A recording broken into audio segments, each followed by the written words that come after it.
இந்த வீடியோல பார்த்தீங்கன்னா, நம்ம என்ன பண்ண போறோம் டிஜாங்கோ நான் ஆல்ரெடி பார்த்தீங்க அப்டின்னா, டிஜாங்கோ பத்தின ஒரு வீடியோ போட்டிருந்தேன். அதில பார்த்தீங்கன்னா, இன்ஸ்டாலேஷன் ஃபுல்லா இருந்துச்சு. ஓகேவா?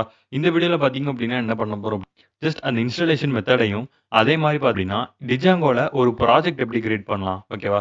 ப்ராஜெக்ட் எப்டி கிரியேட் பண்ணலாம்? அதே மாரி டிஜாங்கோல ஆப் அப்டின்னு ஒண்ணு சொல்லுவாங்க. அதாவது இப்ப நம்மளோட ப்ராஜெக்ட் இருக்குன்னு வச்சுப்போமே. இப்ப என்னோட ப்ராஜெக்ட் வந்து மெயின் அப்டிங்கிற ஒரு ஃபோல்டர்ல இருக்கு. ஓகேவா? இப்போ நான் என்ன பண்ணலாம் அப்டின்னா, அதுக்குள்ள நம்ம வந்து சப் ஃபோல்டரா நெறைய கிரியேட் பண்ணலாம். ஓகேவா? அதுல ஒண்ணு பார்த்தீங்கன்னா, அதாவது என்னோட ப்ராஜெக்ட்க்குள்ள நான் வந்து எல்லா விஷயத்தையும் பண்ண முடியாது. ஓகேவா? ஸோ, இப்ப நம்ம என்ன பண்ணணும் அப்டின்னா, தனியா என்னோட அப்ளிகேஷனுக்கு ஒவ்வொரு செக்மென்ட்டா பிரிச்சு, பிரிச்சு பண்ணலாம். ஓகேவா? ஸோ, அதுல தான் பார்த்தீங்க அப்டின்னா, இப்ப நான் என்னோட அப்ளிகேஷன் அப்டின்னு ஒண்ணு வச்சிருக்கேன். ஓகேவா?